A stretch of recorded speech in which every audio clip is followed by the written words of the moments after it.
하나님께서 오늘 또 새날을 허락해 주셨습니다. 감사 기도하시겠습니다. 하나님 아버지 감사하고 찬양을 돌려드립니다. 지난밤도 지켜주시고 저희들 잠에서 깨워주시고 생명과 호흡을 주셔서 감사합니다. 오늘 하루도 하나님과 동행하는 하루 되게 하옵소서. 예수님 이름으로 기도하옵나이다. 아멘.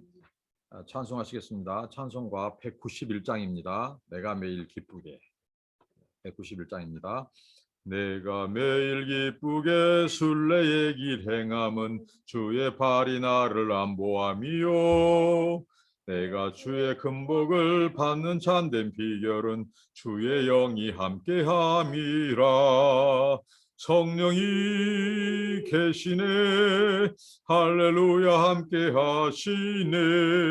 좁은 길을 걸으며 밤낮 기뻐하는 것 주의 영이 함께함이라. 전에 죄에 빠져서 평안함이 없을 때 예수 십자가의 공로 힘입어 그 발 아래 엎드려 참된 평화 얻음은 주의 영이 함께함이라. 성령이 계시네. 할렐루야 함께하시네. 좁은 길을 걸으며 밤낮 기뻐하는 것 주의 영이 함께함이라. 나와 동행하시고 모든 염려하시니 나는 숲의 새와 같이 기쁘다. 내가 기쁜 마음으로 주의 뜻을 행함은 주의 영이 함께함이라. 성령이 계시네. 할렐루야 함께하시네. 좁은 길을 걸으며 밤낮 기뻐하는 것 주의 영이 함께함이라. 세상 모든 정욕과 나의 모든 욕망은 십자가에 이미 못을 박았네. 어두운 밤이 지나고 무거운 짐 벗으니 주의 영이 함께함이라. 성령이 계시네. 할렐루야 함께하시네. 좁은 길을 걸으며 밤낮 기뻐하는 것 주의 영이 함께함이라. 아멘. 오늘부터 하나님께서 우리에게 또 새로운 말씀을 주십니다. 야고보서입니다. 신약성의 야고보서 1장 1절부터 11절 말씀입니다. 제가 읽겠습니다. 하나님과 주 예수 그리스도의 종 야고보는 흩어져 있는 12지파에게 문안하노라. 내 형제들아, 너희가 여러 가지 시험을 만나거든 온전히 기쁘게 여기라.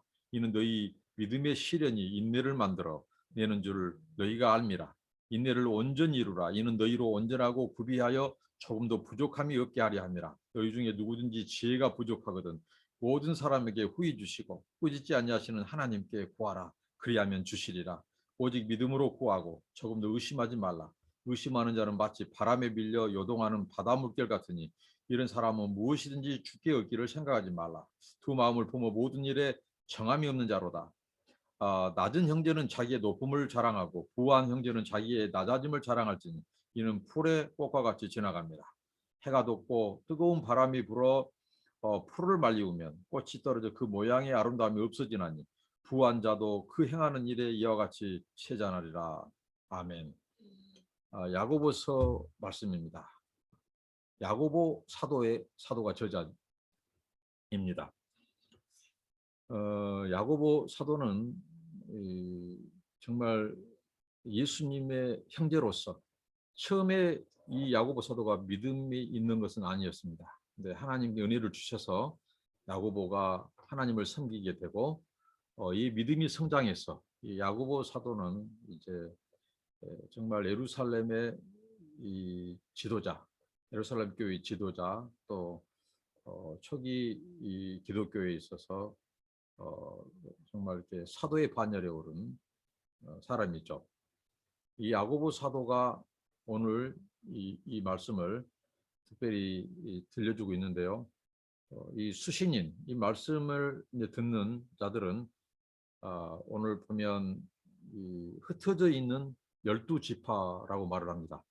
그러니까 디아스포라 유대 성도들, 그러니까 유대교에서 개종해서 크리스찬이 된 형제들이 이곳저곳에서 흩어져서 지금 생활하고 하나님을 섬기고 있습니다.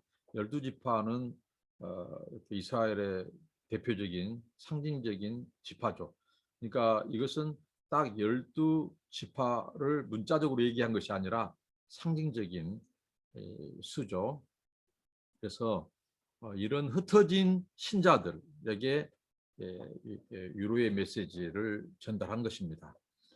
자신을 하나님과 예수 그리스도의 종으로 소개하고 있죠. 하나님과 예수 그리스도의 종. 우리는 다 이런 서번트십, 우리는 하나님과 예수 그리스도의 종이라는 사실을 기억해야 된다는 거죠. 사도이기 전에 야고보도 하나님의 종으로 자신을 고백합니다. 우리는 우리 인생의 주인은 하나님이시죠. 주권자 예수 그리스도. 그분이 우리의 주인 되십니다. 모든 영역의 주인이시고 우리 삶 전반의 통치자이시고 왕이시죠. 이런 의식이 우리에게 있어야 하는. 그러니까 교회, 오늘 우리 크리스찬의 삶 속에서 그리스도의 이 로드십, 이 주권, 그리스도의 통치, 이런 헤드십, 이런 것을 인정하지 않고 또 우리의 종됨을 망각하는 데서 다툼이 있고 교회에 분열이 있습니다. 교회는 그리스도가 몸인 교회, 그리스도가 머리이신 교회는 그분이 머리이시죠. 주권자입니다. 우리 삶도 인생도 마찬가지입니다. 그렇기 때문에 우리는 종이다. 정말 우리는 섬기는 종이다.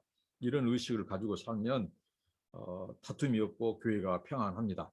우리가 이 야고보 사도, 이 서신, 이 야고보서는 특별히 일반 서신이라고 합니다. 공동 서신이라고도 하고요. 특별히 특정 교회의 성도들에게만 편지한 것이 아니고 일반적인.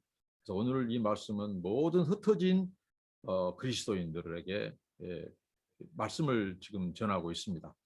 우리가 야고보서 하면 지푸라기 서신이라고 합니다. 마틴 루터가 지푸라기 서신이라고 했다고 하죠. 그래서 로마서, 갈라디아서, 에베소서는 이 야고보서보다 더 월등하고 뭐 더 중대하게 다루는 이런 성경의 책들로 말하는데요. 성경 66권은 다 하나님의 말씀입니다. 한 말씀, 한 책도 우리가 가볍게 봐서는 안 될 책입니다. 야고보서는 그러고 보면요. 지푸라기 서신이 아니라 알곡 서신입니다. 정말 알짜배기 서신이에요. 물론 이 사연이 있죠. 마틴 루터가 1517년에 종교개혁을 했지 않습니까? 1519년에 존 에크라고 하는 캐톨릭 신자가 마틴 루터를 공격을 했습니다. 마틴 루터가 오직 의인은 믿음으로 말미암아 살리라. 이렇게 종교개혁의 기치를 걸었죠. 이 녹마서 말씀을 가지고. 그래서 존 에크라고 하는 이 캐톨릭 신자가 이 루터를 공격한 겁니다. 무슨 말씀이냐면요. 야고보서 2장 17절입니까? 18절에 이 말씀이 있죠. 야고보서 2장 17절. 이와 같이 행함이 없는 믿음은 그 자체가 죽은 것이라.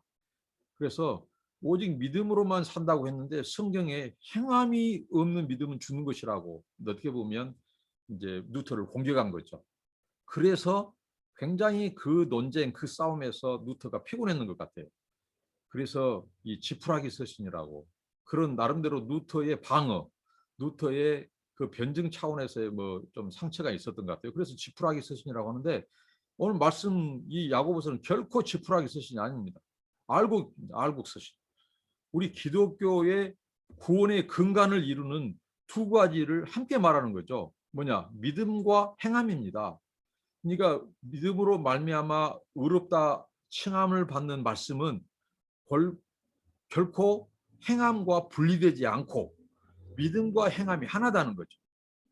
우리의 행함을 통해서 우리의 믿음이 증명되고 또 우리의 믿음은 반드시 행함으로 나타나는 거죠. 순종으로. 이걸 강조하는 이 서신이에요.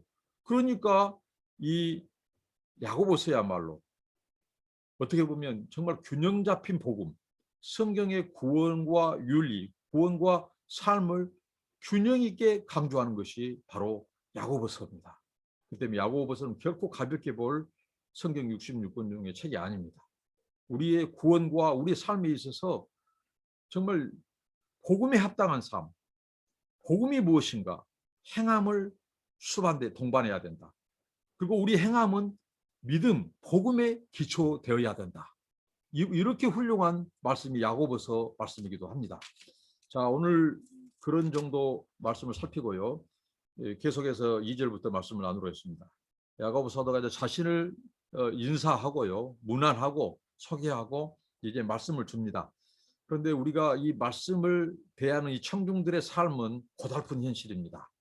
그들은 바로 디아스포라, 오늘날 말하면 흩어진 유대인들, 우리 필리핀 성도들과 필리핀 이 사람들도 세계의 지금 전 세계 나라에 1250만, 이게 인구의 10%가 넘는 사람들이 해외에 거주하고 있고 그중에 350만 정도가 노동자로 일하고 있습니다. 정말 이들도 오늘 흩어진 유대인들, 흩어진 초기 성도들처럼 그렇게 흩어져서 살고 있습니다. 우리가 보통 나그네로 산다고 하는 것은 이방인입니다. 그렇기 때문에 고독하는 것에서부터 여러 가지 그런 시련들이 있습니다. 저도 필리핀의 선교사로 이제 한 14년째 지금 살고 사역하고 있습니다만은 일단 우리 옛말에 집 떠나는 것이 고생이다 이런 말이 있죠. 그래서 물 설고 낫 설고 말 설고 하는 이 땅에서 나그네로 이방인으로 살아가는 것은 많은 어려움이 있습니다. 그리고 유혹도 있고요. 그리고 좀 고난도 있습니다. 이 본토인들은 자기 나라에서 무슨 어려움이 있기 때문에 그 어려움이 자기 가족들과 함께 어려움을 겪지만 나그네들은 이방 땅에서 고난을 겪고 또 시련을 겪더라도 더 힘든 것이죠. 더 고국 생각도 나고 더 가족들 생각도 나고 그게 나그네의 삶입니다. 오늘 그들에게 오늘 이 말씀을 주고 있다는 것입니다. 어떤 말씀입니까? 그들에게 고난이 있다는 것이죠. 그래서 내 형제들아, 너희가 여러 가지 시험을 만나거든 온전히 기쁘게 여기라고 말을 합니다. 시험, 여기서 말한 시험은 템테이션이라고 이 유혹들, 방해들, 그런 고통스러운 그런 것들을 말을 합니다. 이런 것들을 만날 때 우리가 어떤 자세를 너희들이 가져야 되느냐? 그것은 뭐냐면 기쁘게 고난을 맞으라고. 정말 이 역설이죠. 고난, 고통 좋아하는 사람 없습니다. 이 유혹, 시련들 좋아하는 사람 없습니다. 그런데 성경은 이 야고보 사도를 통해서 말을 하기를 고통이, 고난이 오거든, 시험이 오거든 이것을 기쁘게 여겨라, 즐겁게 맞이해라 이렇게 말을 합니다. 그 이유가 있겠죠. 왜 고난을 즐겁게 맞이고 기쁘게 여기라고 하는가? 여기에 대한 하나님의 계획과 뜻이 있다는 겁니다. 사탄은 우리에게 템테이션, 유혹하고 고통을 주고 막 이렇게 아픔을 주죠. 그런데 하나님은 이걸 통해서 당신의 믿는 자녀들, 백성들을 향한 계획이 있으셔요. 그것은 뭐냐? 이것입니다. 온전히 기쁘게 여겨야 될 이유가 3절에 말씀합니다. 너희 믿음의 시련이 인내를 만들어낸다. 자, 믿음의 시련. 하나님은 이것을 믿음과 결부지어서 말합니다. 그러니까 하나님은 우리에게 이 이 테스팅을 해요. 믿음의 테스팅. 그러니까 고난을 통해서 하나님은 우리의 믿음의 용량, 믿음의 그릇을 키우시는 거죠. 오히려 우리의 믿음으로 우리를 하나님이 테스트해요. 고난과 고통에 오면 또 유혹이 오면요. 하나님은 우리의 믿음의 시련, 이것은 영광로에서 대장간에서 나온 용어입니다. 그러니까 당시에 화폐를 제조할 때, 동전 화폐를 제조할 때 바로 이 재련소에서 돈을 찍었단 말이죠. 그리고 우리가 잠언을 통해서도 도가니, 또 풀무, 영광로를 얘기했죠. 하나님께서 우리를 단련하실 때 그 말씀하셨는데 마치 이런 거예요. 우리를 시련하는데 하나님이 믿음의 시련, 믿음의 테스트를 한다는 거죠. 그러니까 우리가 고난이 오면은, 시험이 오면 하나님께서 우리에게 믿음을 요구하고 믿음의 테스트를 해요. 믿음을 잘하게 하신다는 거예요. 용량을 키워주려고 하는 거예요. 그러니까 기쁘게 여기라는 거예요. 그러면 동시에 이 고난을 통해서 하나님이 우리에게 획득시키고자 하는 것은 뭐냐면 인내입니다. 인내를 배우라는 겁니다. 인내. 오래 참는 거죠.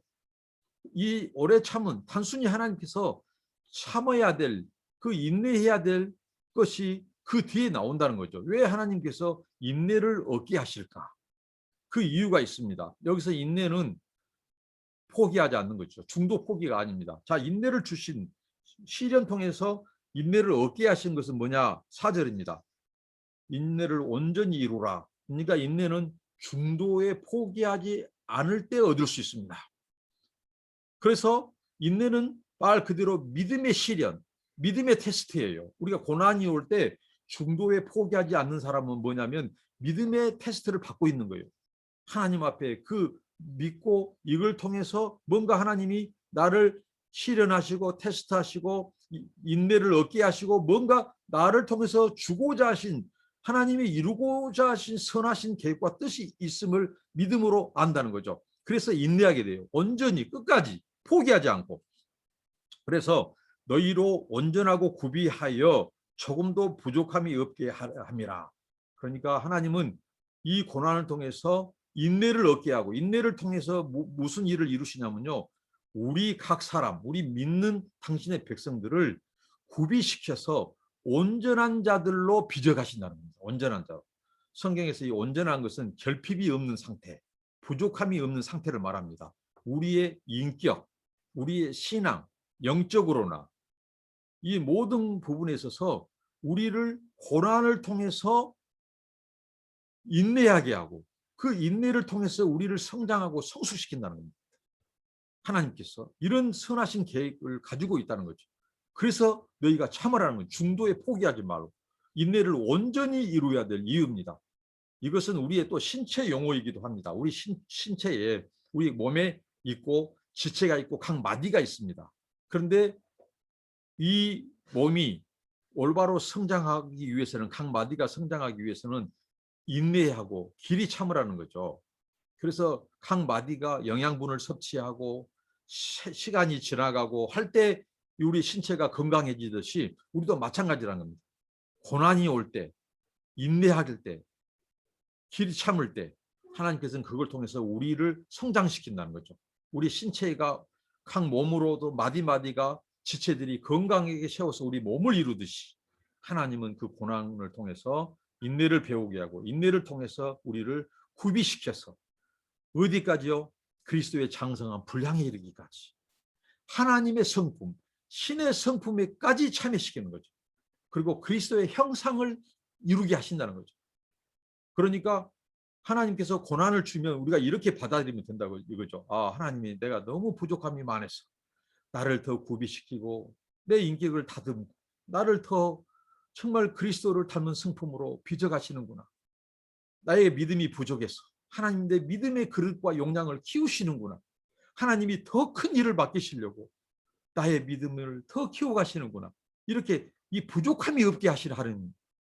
나의 결핍을 감소시키고 나의 부족한 것은 없애주시고 더 부족한 부분은 없애주시고 하나님 더 있어야 될 것, 믿음, 인격, 또 무엇입니까? 그리스도의 분량, 이 도량을 더 키워가시는 하나님, 이렇게 받아들여야 한다는 거죠.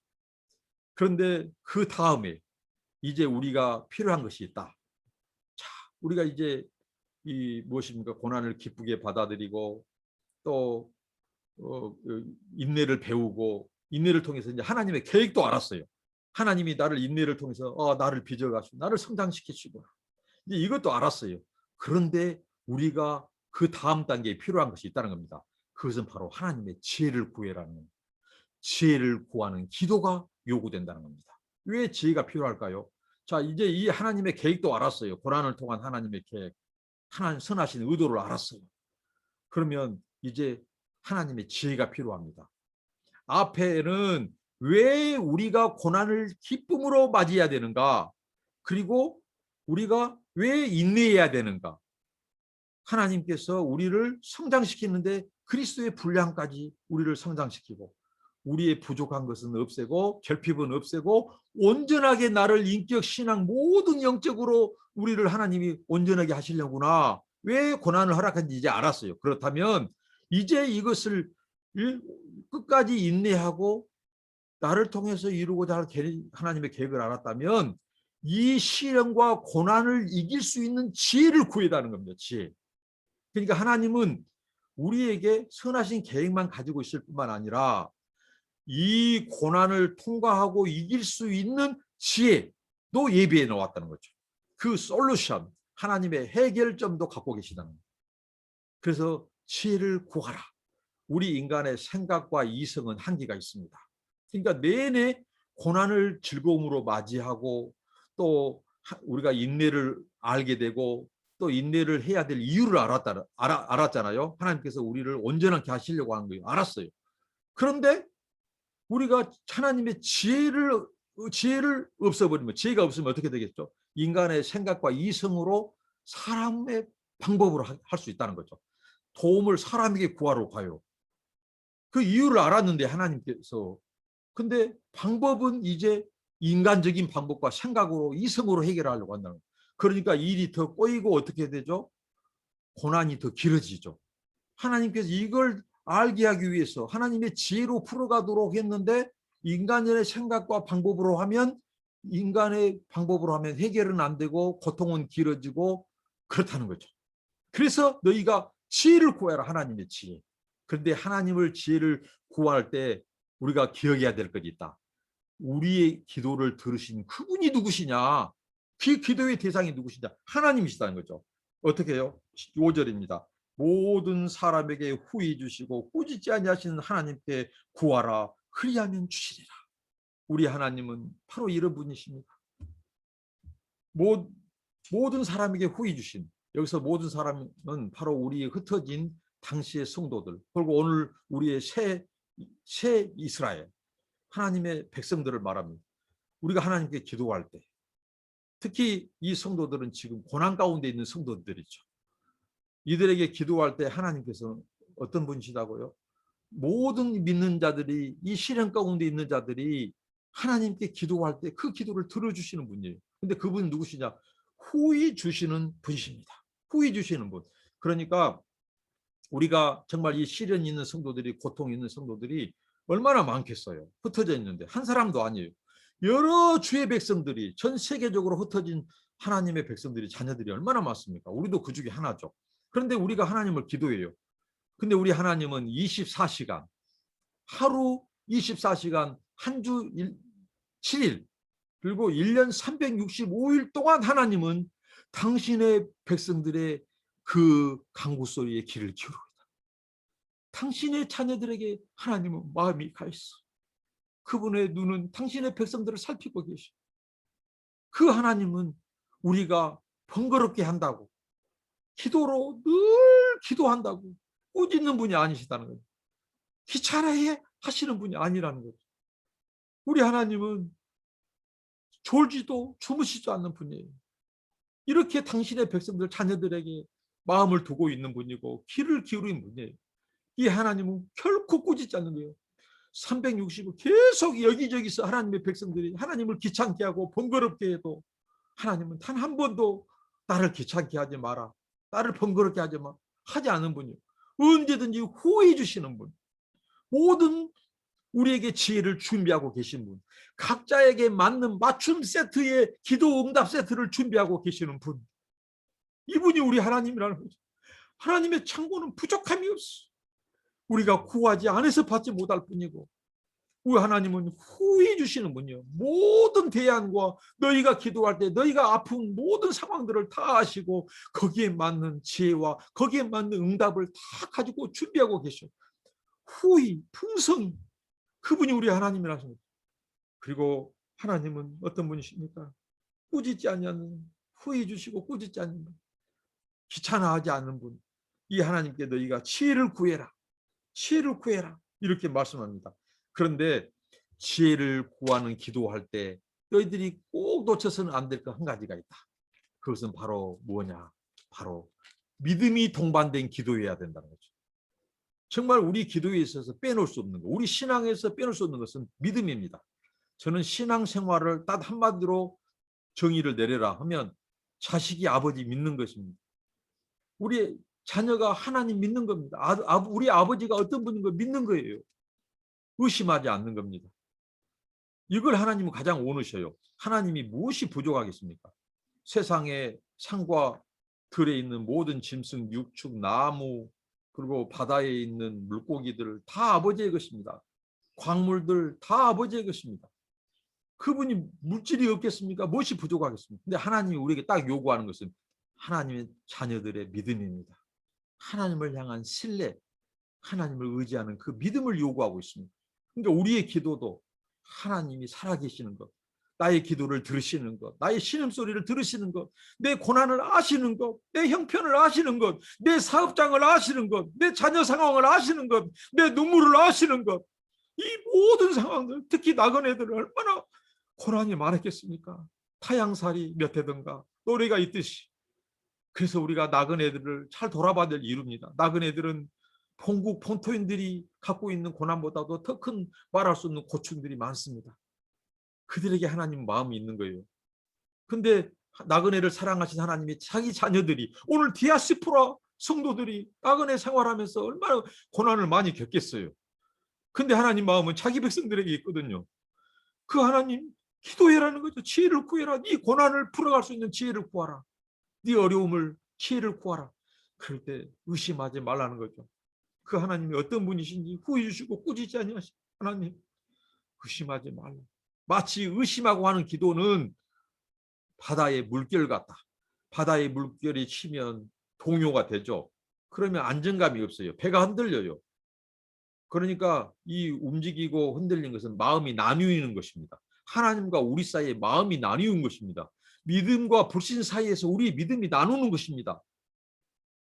이게 바로 두 마음의 기도라는 거죠. 정함이 없다. 안정되지 못하다. 흔들린다. 그렇습니다.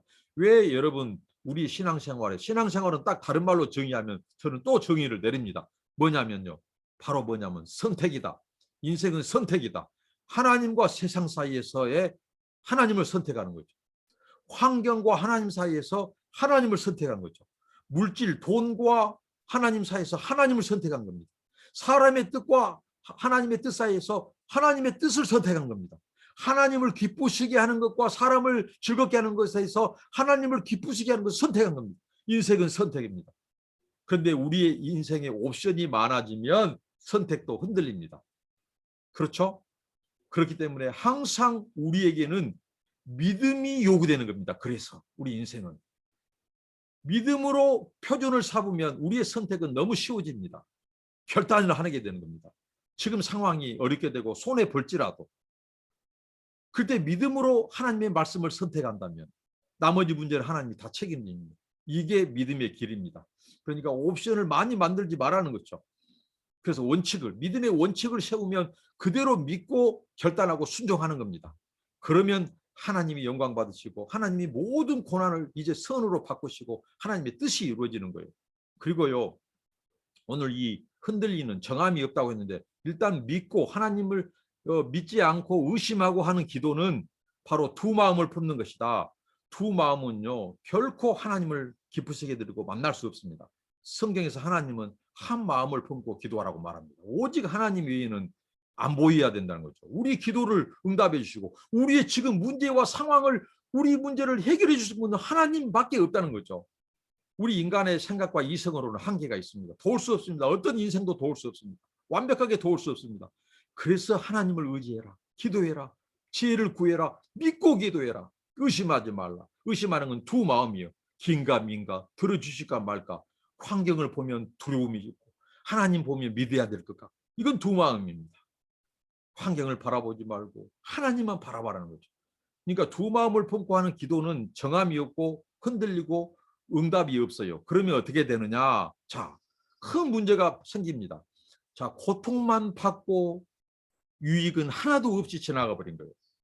하나님께서 고통을 통해서 우리를 연단 믿음을 키우시고 더 큰 그릇 만드시고 더 큰 하나님의 뜻과 계획이 있는데 그래서 지혜를 구해야 하고 있는데 믿음 없이 의심해봐요. 그러면 어떻게 되겠습니까? 고통만 겪고 시간 낭비, 물질 낭비 그 고통을 통해서 우리 가족들의 고통만 길어져요. 고통만 길어져요. 그러니까 우리가 고통받을 때요. 제대로 고통 고난을 받아야 됩니다.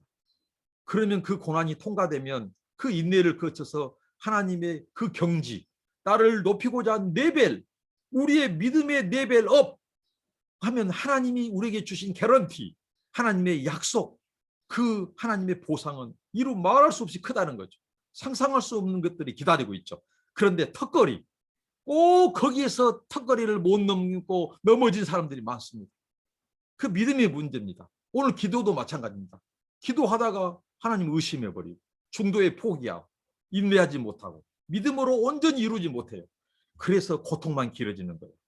하나님이 고통 주실 때는 우리로 하여금 고통을 더 짧게 하고 하나님의 은혜는 더 크고 깊은 경지로 들어가게 하려고 고통을 주시는데, 그걸 깨닫지 못하고 의심하고 무엇입니까?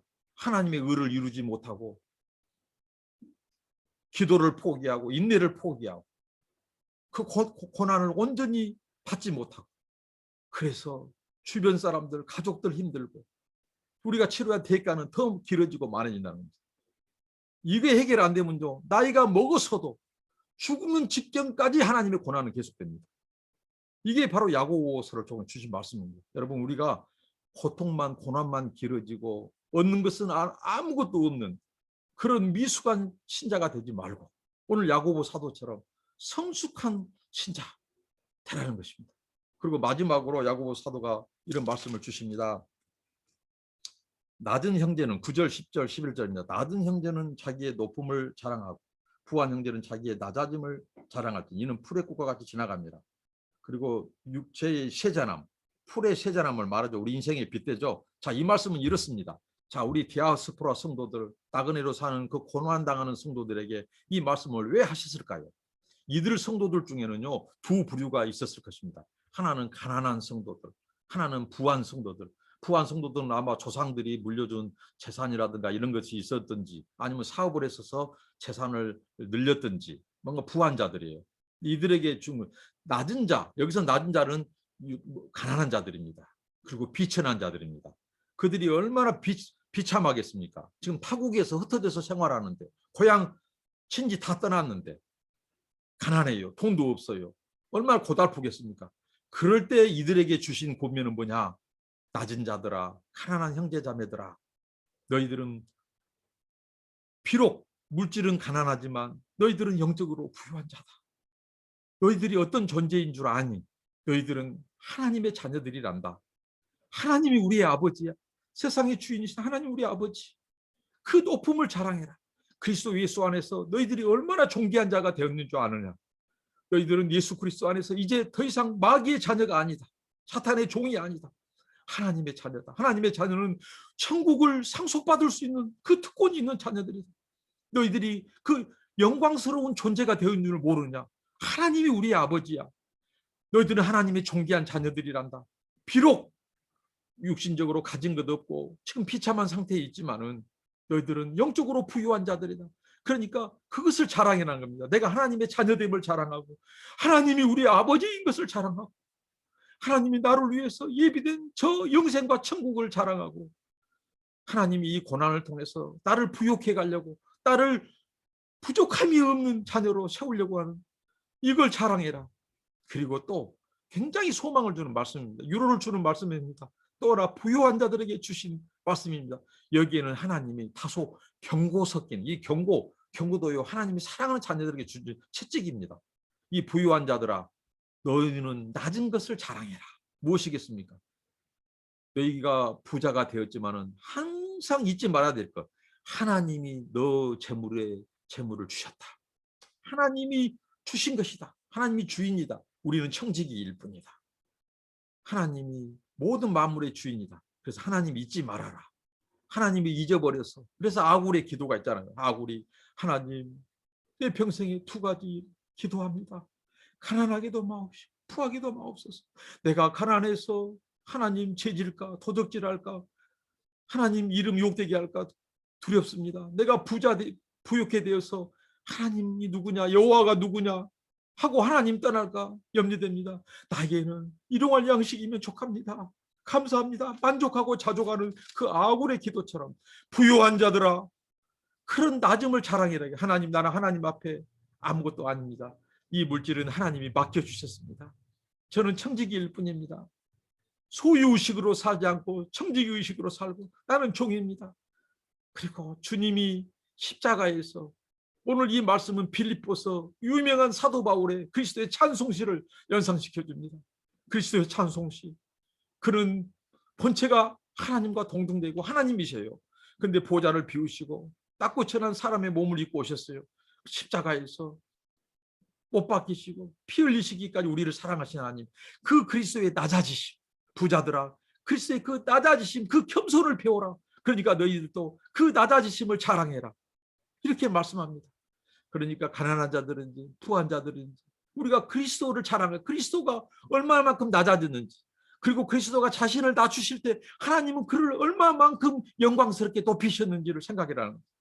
그럴 때 우리는 시련이 와도, 가난한 상태에서 고난을 겪어도, 부유한 상태에서 고난을 겪어도 우리는 그 우리의 시험, 그것이 유혹이 될 수 없습니다.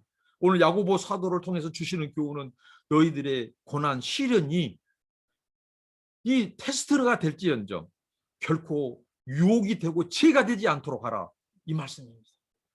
사랑하는 형제자매 여러분, 여러분들이 어떤 고난과 시련이 있습니까? 오늘 야고보 사도에게 주셨던 말씀을 우리가 안다면 기뻐하십시오. 인내하십시오. 하나님의 지혜를 구하십시오.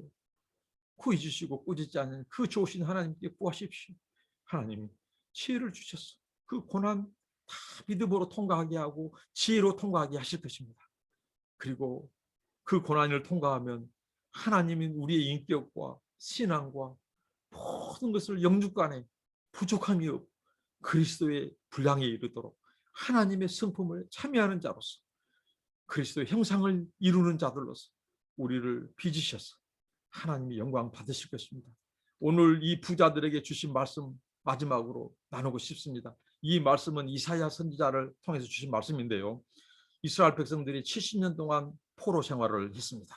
하나님이 그 포로된 자, 이게 오늘 포로된 이스라엘 백성들과 오늘 당시에 흩어져 있는 이 1세기 이 그리스도인들, 디아스포라 성도들과 상황이 많이 흡사하죠. 나그네되고 외롭고 고독한 자들, 더군다나 이방 땅에서 고통을, 고난을 겪은 자들입니다. 그런데 이 말씀을 야고보 사도가 이사야의 말씀을 인용해요. 이 말씀이 언제 주셨는가? 바로 이사야 선지자를 통해서 포로기 때 있는 이스라엘 백성들에게 하나님이 소망과 유로를 주시기 위해서 주신 말씀이에요. 너희들 아니 우리 인생은 어떤 존재냐? 바로 들의 풀과 같이, 그 영화라고 하는 것이 풀처럼 말라버린 거란다. 꽃처럼 시들고 떨어진 것이란다. 그러나 하나님의 말씀은 영원해. 하나님의 약속의 말씀은 지금도 변치 않아. 너희들 70년이 차기까지 인내하라. 조금만 인내하라. 하나님은 반드시 약속을 지키신 분입니다. 기다려라. 인내하라. 하나님은 너희들을 반드시 고토록 약속했다고 인도한다. 이 위로의 메시지를 주신다는 거죠. 그러면서 부자 성도들아, 너희들 그거 다 물질 지나가고 만다. 다 떨어져. 인생의 아름다움 금방 쭈글쭈글하고 그 고운 것도 헛된다. 그러나 하나님의 약속의 말씀은 너희들을 지금도 유효하다. 조금만 인내해라. 이렇게 말씀. 치를 구하고 그 하나님 후회 주시고 이 말씀을, 이스라엘 백성들을 위로했던 그 말씀을 야고보 사도가 흩어진 성도, 고난당한 성도 위로의 메시지를 주고 사실.